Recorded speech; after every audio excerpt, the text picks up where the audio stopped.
The injuries continue to pile up at Rams training camp and why this third-year player is primed for a breakout season in 2024 and who's winning the Rams position battles at training camp. That's coming up next on Locked On Rams.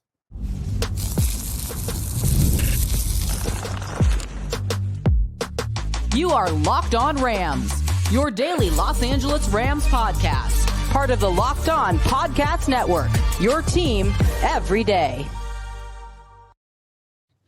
What is up, Ramley, and welcome to another episode of Locked On Rams, your daily podcast covering your Los Angeles Rams, free and available wherever you get your podcasts. Locked On Rams, part of the Locked On Podcast Network, your team every day. We're also available over on YouTube, so if you haven't yet, do us a huge favor, join the party. Getting close to 14,000 subscribers, so hit that subscribe button, hit that notification bell, and hit that like button. Let us know how concerned are you about the Rams injuries in training camp. My name is Doug McCain. Friends call me D-Mac. You can follow me on X and Instagram at DMAC_LA. I've been covering LA sports for over a decade, 24/7 sports, Bleacher Report, Locked On Rams, Dodgers Nation.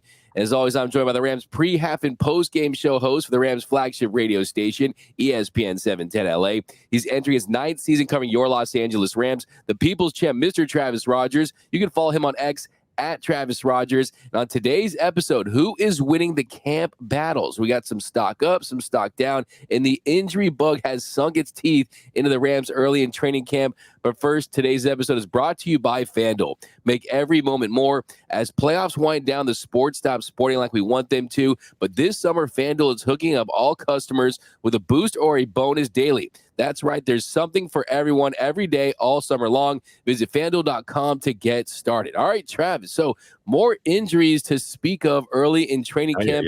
And this one, we don't necessarily know the severity of it, but Rob Havenstein walked off the field limping. And so far, none of the injuries have been major. I mean, you have Jackson with the ankle injury, but he's still expected to be back by week 1. You have the shoulder scapula injury for Jonah Jackson. Hopefully he can be back by week 1, but still more injuries. It's not good.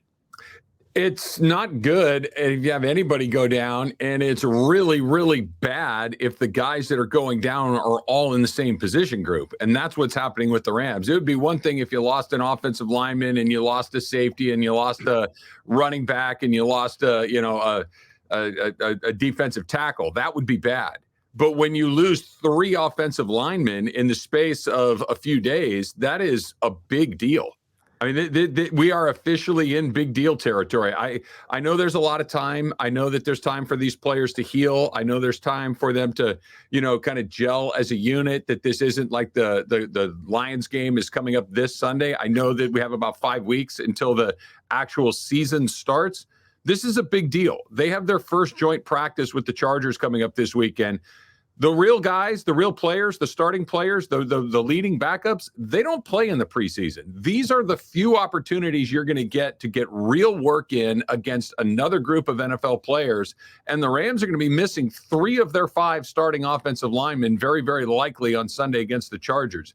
We've seen what it looks like when the offensive line is bad. 1 guy is life in the NFL. 2 guys is bad luck. 3 guys, you got a big problem going on. And right now, the Rams are missing 3 guys. Yeah, absolutely. You can even count a 4th guy in Kevin Dotson, who returned with the toe situation. Yeah. So he has been back. So he did deal with something. Now, Sean McVay did have some pretty good news saying that there is a chance that Alaric Jackson could be back for that joint practice session with the Chargers, is dealing with that ankle injury. So that's definitely on the positive. But yeah, I mean, Rob Havenstein, if he goes down, he's a tough guy, right? I mean, he's not someone who's going to limp off the field for just anything. And then the Jonah Jackson, to me, is the biggest deal of all of them, of course. I mean, you got the bruised scapula. He's week to week. Those heal. Hopefully he can be back early on. But I think for us as Rams fans, as the Ramley, it's because of what happened in 2022. Sure. The PTSD from 2022 makes this feel so much worse than it actually is. So hopefully that you can avoid anything moving forward. And you do have some depth pieces, but the depth pieces are also guys who are injury prone in Joe Noteboom. So that's a concern I have as well. Yeah, no, you're absolutely right. The fact of the matter is, look, football is wildly complicated at times. It's incredibly, detailed and intricate and complex and all of these things. But at its most basic level, it's also super, super simple. Those 5 guys up front are good. you got a pretty good chance. Those 5 guys up front are injured or playing below their expectations or way below their expectations. You have no chance. It really is as simple as that. I know you need quarterbacks. I know you need head coaches. Those are the 2 most important individuals. But as far as groups go, there is no more important group on any football team. All 32 teams in this league, the most important position group is their offensive line. And like I said, I don't mean to be a complete doomsdayer here, but this is 3, and like you mentioned, maybe even 4 guys that are at something less than their best. The good news is there's time. The good news is backups will get an opportunity to play with some starters. Backups will get real work. That's good news for them. But if the Rams are going to go where we want them to go, if the Rams are going to be a team that wins 10, 11, 12 games, competes for a division title, makes a run into the playoffs, you're going to need a stout offensive line. And the fact that we are only a little bit into camp and you've seen guys kind of fall by the wayside so far. And again, Jonah Jackson does have an injury history. He did not play in the NFC Championship game last year. He missed 4 regular season games because of injuries. Rob Havenstein is an older player. He's a tough player. He doesn't miss much time, but he's a guy that's been around this league for a long time. A.J. Jackson is already somebody that there are question marks on as far as the 5 guys up front. He's kind of the one you say, okay, let's see what that is right there. Add them all together, and what exactly do you have? You have a real area of concern before the season's even started. No doubt about it. It's for sure an area of concern. Sean McVay did say that he thought that he got stepped on and it wasn't anything major. So hopefully this is just a nothing burger. But yeah, anytime it's one of these key offensive linemen and the success of the team is largely going to be linked to them this season, you have to absolutely give it a concern. So I think for me, this team, I mean, guys like Bo Limmer and Zachary Thomas, I mean, those are guys that definitely going to get some opportunities, and it's good to have guys develop from that standpoint. But the truth of the matter is they need this front 5 to be healthy all season long for this to be a 10-win team. I don't think there's any doubt about that. They really have no margin for error from that standpoint. They all do, right? Like I mentioned, every last team. Can you survive one guy going down? Sure. A second guy, okay, now we're into some weird territory. We got to replace a couple of them. A third guy, now I don't know if there's any team that can survive that. Again, this is a problem today as we sit here on August 2nd with 5 weeks to go before the beginning of the regular season. It's a problem today. It's not necessarily a problem then, but this is the sort of stuff that, you know, I've seen it before. I've felt it before. Like you mentioned, the post Super Bowl season, we dealt with it before. It starts with one thing that turns into a second thing. And the next thing you know, you're talking about it 6 weeks, 10 weeks, 12 weeks later. Like, yeah, the offensive line never really got on track. And that was kind of the soft spot of this team. And I hope that's not the case here. And I think it's important to point out that through the course of an NFL season, from training camp to the end of the year, pretty much every single player in the NFL deals with something, even if it's extremely minor to major. I saw a wild stat that only 2.5% of players go through an entire NFL season without any type of injury at all. I mean, think about how insane that statistic is. I'll be honest, Doug. If you just, I'm surprised it's that high. I would think it's right. It's close to. I would have guessed it was close to 0.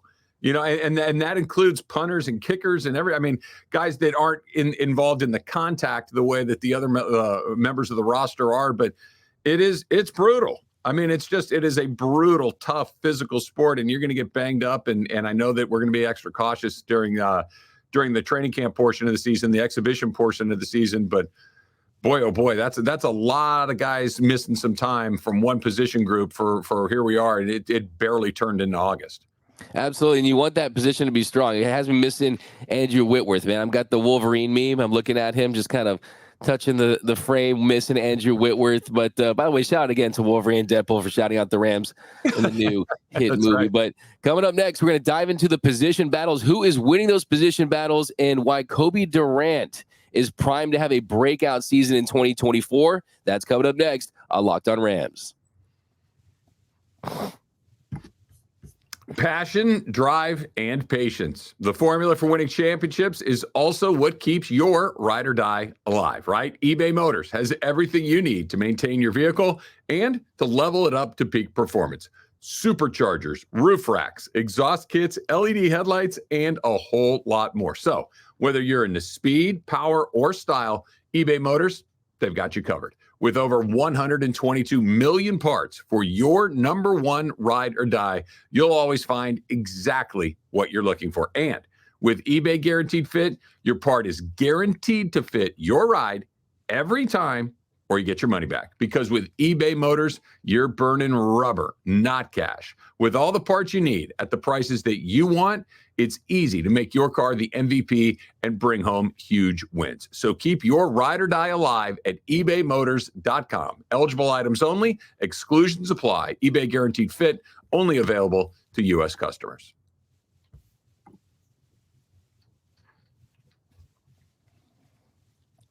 And welcome back to Locked On Rams. Thank you for making Locked On Rams your first listen every single weekday, free and available wherever you get your podcasts. Locked On Rams, part of Locked On Podcast Network, your team every day. Also, a special shout out to those everyday listeners out there watching and listening to every single episode of Locked On Rams. We can't tell you how much we appreciate you, and join that Everyday Listeners Club too. You just watch, you listen to every single show, and then you'll be informed. You won't miss a thing about your Los Angeles Rams. By the way, Travis, Hall of Fame game yesterday, football was back.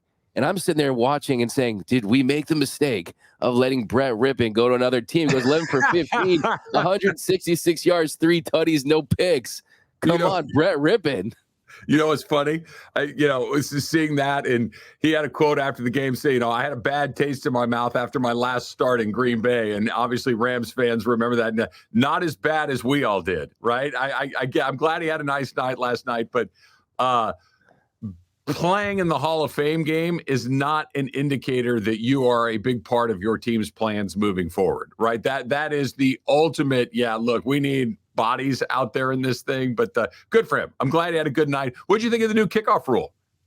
It took, I literally was sitting there rewinding it, and I was missing part of the next drive because I was it's weird. Breaking it down. It's weird, but it's kind of one of those things where I guess I don't, I guess it's not like a nacho break anymore. You know what I mean? I guess it's not a time to go to the fridge. You got to sit there and watch it. I'm like, well, that's why the NFL is the NFL. I thought so too. It was really cool. They did turn it into a play that you got to watch, but that nothing particularly exciting. How only one ball got returned past the 30-yard line, and that ability to drop that ball in there between maybe the 10 or 12-yard line and the goal line and force that return and maintain your lanes. I can't wait to see it. Somebody's going to lose a game because of this.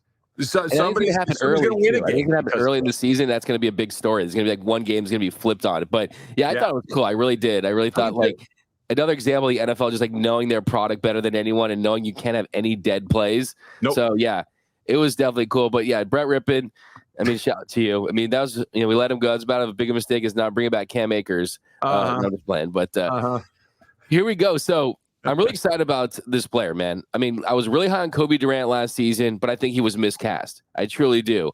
And you look at the opportunities he's getting during training camp. He's had a really good offseason. Sean McVay has spoke very highly of him. He's been getting first-team reps in training camp right off the bat. He's got more opportunities now with Darius Williams and Darion Kendrick out. And Williams is going to be ready for week 1. But Cobie Durant is probably going to be the starting nickel, and that basically is their base defense now. So I think Cobie Durant is going to have himself a really nice breakout season because you saw last season the snaps were down, but then he was playing more on the outside. And I think that is where he needs to be playing. He was miscast in that star role because he's not the size of a Jalen Ramsey. You have to be able to wrap up, make tackles in space, and be able to cover guys over the middle as well. So I think it's going to be a big year for Cobie Durant. Yeah, I think so too. I think you made the best point, which is, I think he is one of those players. It's nice to have guys that can be super versatile. It's nice, for instance, let's talk about Quentin Lake real quick. You could put him you put him in both safety spots, and you could put him both inside and outside in a corner, and he'll survive and he'll get by and maybe even thrive in certain situations. But a guy like Durant, I think, is more of a guy that needs to be put in a position to succeed. I don't think that you can move him all over the field like you mentioned. I think he needs to be somebody that is left outside, that can use a certain set of skills that he has that are going to perform far better, outside the numbers than probably inside the numbers. I think that the Rams are probably going to use him more traditionally, I guess, for lack of a better word. So he has looked good. I think, at the risk of being a broken record, at the risk of the everydayers rolling their eyes a little bit, I think the entire defense is going to be really fascinating to watch, just on every single level, on the line, in the linebacking core, and then, of course, in the secondary. I think this is a brand new era of Rams football. and everybody, including Durant, is really got to have that show me opportunity with no Aaron Donald. Yeah, and Cam Curl, he's been fantastic in camp. Yep. And he's a lock for that position, for one of the starting safety positions. You mentioned Quentin Lake. Quentin Lake, he is a lock too, it feels like. And he's someone who was playing a lot of slot last season. So that really opened the door for Cobie Durant. And now one area where he absolutely needs to improve in is his tackling ability. He's missed 11 tackles the last couple of seasons. And yeah, he might never be that great tackler for a corner, but you definitely want to see him become competent and just not miss those tackles. Make the routine tackles, and then you focus on your strengths. And you look at the coverage ability. Coverage grades his rookie season were really positive, but last season, 370 yards he gave up and 42 targets. He allowed a passer rating of 98.3. So all in all, just it was a down year for Cobie Durant when we expected him to take a big step forward. A lot of buzz about him this time last year in training camp, but I think this is the year where he really finds it. But I think for me, why I really believe in Cobie Durant is the fact that, hey, man, this is someone who realizes that after all that hype coming into his sophomore season, that he really just had those snap counts limited for the second half of the season. And then he kind of really went back to work in the offseason, started from scratch and worked with Trey White in the offseason. And if you look at that star role, the responsibilities are just there. It's pretty expansive. I mean, when you look at what you have to do at that position, you have to be able to be a great tackler in space. You're essentially a Sam linebacker at that point. You got to drop back in coverage and play like a safety. You have to cover receivers from the slot. There's just a lot of responsibilities there. I think you have to take advantage of his speed and his ball hawking. I think there's a chance that he leads his team in interceptions this season because of that skill set. Well, like you said, there's a couple of things going on here. Number one, his snap count obviously went down last year. This is not a developmental league, right? You either make plays or you don't play. Those are the two options right there. So he's going to have to step his game up a little bit. Going to the second part about the tackles and the missed tackles, and this kind of goes together with what we were talking about in the opening segment. This kind of goes back to the offensive line needing to be right. Like what? Never mind football. What's one of those phrases that we all use just about getting the basic stuffs right in life, right? You got to get the blocking and tackling right? Let's just make sure we block and tackle, and we'll worry about all the other stuff later, because if the blocking and the tackling isn't good, nothing else matters. We've already talked about the blocking. Now we're talking about the tackling, right? If you miss tackles, you're in big trouble. You can't do that. You can't do it. Everybody's going to make a mistake. Everybody's going to have one or two here or there. But like you mentioned, he missed or led the team in that particular category. You can't miss a ton of tackles. And this is what it is. If he leads the league or the team in interceptions, like you're, kind of hoping that he might, great. But it can't be a one for me, two for you situation. We're going to have it be a one for me, none for you situation. And we'll see what that looks like. That position group, I think, to me, is the most intriguing group on that side of the ball. We know that the defensive line, obviously without Aaron Donald, is going to be different, but there's a lot of talent there outside. And, the defensive backs, I think that's a big question mark. No doubt about it. I think that Cobie Durant kind of saw last season what happens when he doesn't perform. I mean, the first part of the season, first 7 games, he was playing over 75% of the snaps. And then that was down to below 50% for 6 games. And then he was above 75% for the last 2. So when you see that go up and down, you start to look yourself in the mirror and saying, okay, what am I not doing right? How do I need to improve? And I do think that he wasn't best optimized last season. And then Chris Shula said some really interesting things during training camp where he says that he's really grown on him and that he's understanding route combinations, splits, and what's going on out there, and that the game is slowing down. So anytime that the game slows down, it's a big coincidence, right? It's usually in your 3rd year, your 4th year, right? When you get some experience in the league. So I think that all things are lining up for him. Sean McVay's raved about him. He said he's had an excellent offseason. He's looked good early on. So this is going to go a big way because you need to draft and develop these guys, and you need some homegrown talent. And he could be one of those guys this season where the 3rd year is really his year. Yeah, well, I think that's true of most guys in the NFL. That if you can show up and be an impact player in your first year, good for you. That's pretty rare, right? That's usually the first round guys, maybe some second round guys that just have that incredible talent that can kind of make something like that happen. But you talk to most players, like you said, D-Mac, that third year is the year where it's just going back to playing football like they've been doing their whole life, right? That first year, the speed of the league, the complexity of the league really can take a little bit getting used to. Year number two, it's better because you're a little familiar with it, but you're still trying to process a little bit about what's going on. But by the time you're in the third year in the league, you're familiar with the speed, you're familiar with the complexity. You can just kind of go back to letting your talent take over and letting your training take over. Hopefully that's true for Cobie Durant. For sure. And even his rookie year, he played his 280 snaps, but his numbers were honestly better than Tariq Woolen, who was a higher draft pick, right? So we've seen the flashes, and anytime you see that talent, you know it's in there somewhere. And I think that he's in a good spot to realize his potential this season. But coming up next, we're talking more position battles and who's winning those position battles at Rams training camp. That's coming up next on Locked On Rams. All right, so it's a weird time of the year in the sports calendar, right? There's not nearly as much sports going on as we might like. Basketball's in the rearview mirror. The football season hasn't started in earnest. We still got about a month to go from there. But FanDuel, they're going to take care of you, right? FanDuel's going to make sure that this summer they're hooking up everybody, right? All customers get a boost or a bonus daily. That's right. There's something for everyone every day, all summer long. And of course, there's all sorts of baseball. I love baseball. D-Mac loves baseball. I'm assuming that you got a baseball team as well. You know what makes baseball even more fun? Little something going on at FanDuel as well. So go check out your favorite team. Go check out your favorite players and see if there's something that might go, all right, I'm going to get in on that. But you can't do any of it if you don't have the FanDuel app on your phone. So put the FanDuel app on your phone. Go to FanDuel.com and start making the most out of your summer, because FanDuel, they're the official sports betting partner of Major League Baseball. And get on the Dodgers. They're gonna figure it out. You can get a little bit of value now that wasn't there, well, a week ago, 2 weeks ago, a month ago. So go do it. Go to FanDuel.com right now. FanDuel, official sports betting partner of Major League Baseball.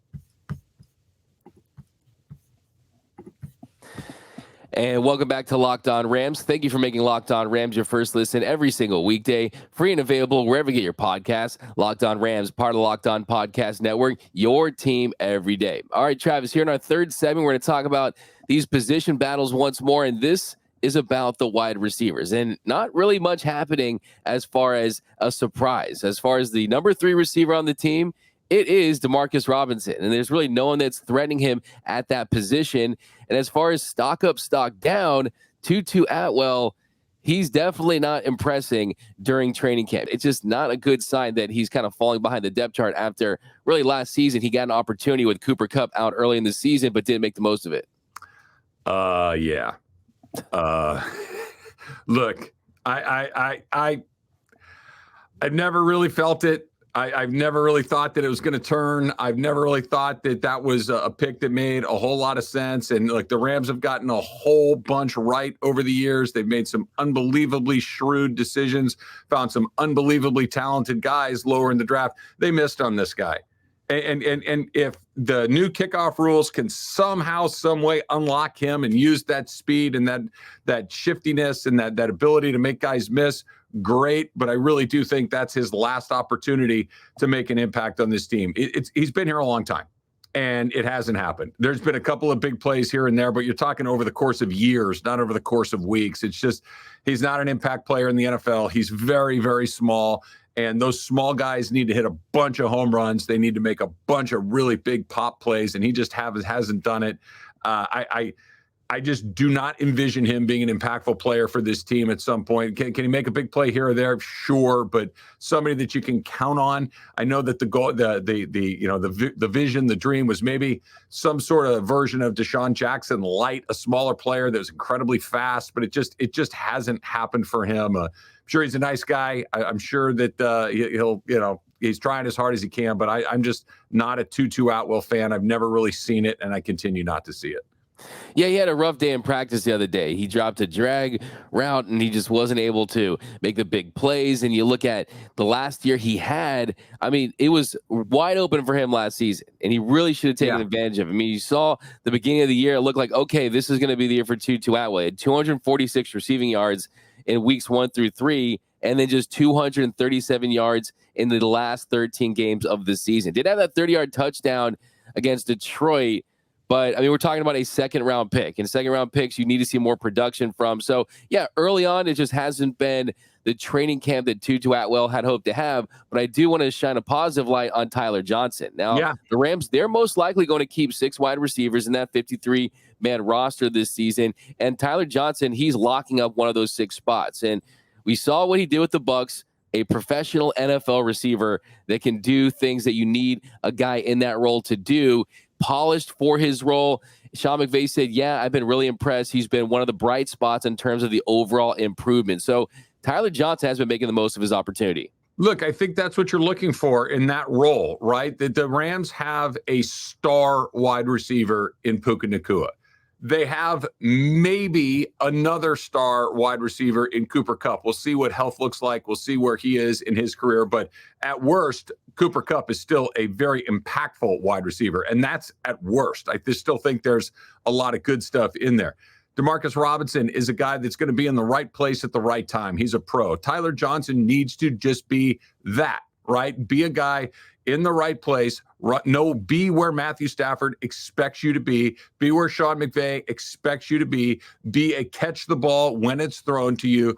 Don't have turnovers. Don't make mistakes. Don't put a quarterback in a position where he's got to wait an extra beat because you didn't go the right way or you ran a route a yard deeper than it was supposed to be.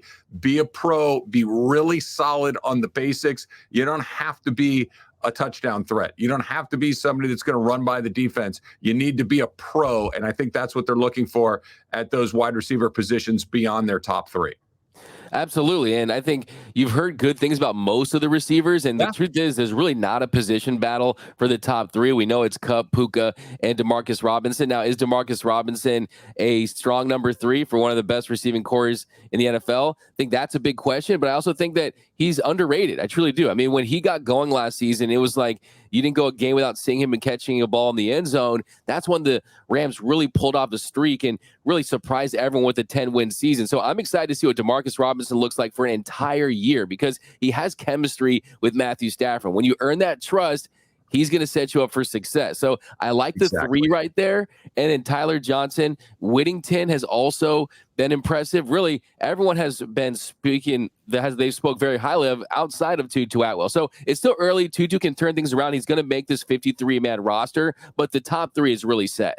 Yeah, it is. And, go back to, like you said, at the end of last season when Demarcus Robinson had solidified himself as the number 3 wide receiver, that was the best version of the Ram receiving core all season long. And it really wasn't even close. Like you go back to Van Jefferson was on the team, right? Like that seems like a lifetime ago, but this is something that has evolved. I think they've got the right guys in the right spots that do the right thing. And like you said with Matthew Stafford, if you're where you're supposed to be, he's going to make you look really good, right? This is not a coincidence that 3 of the great wide receiving seasons in history were all quarterbacked by the same guy. 3 different wide receivers, but the same quarterback, Calvin Johnson, Cooper Kupp, Puka Nacua.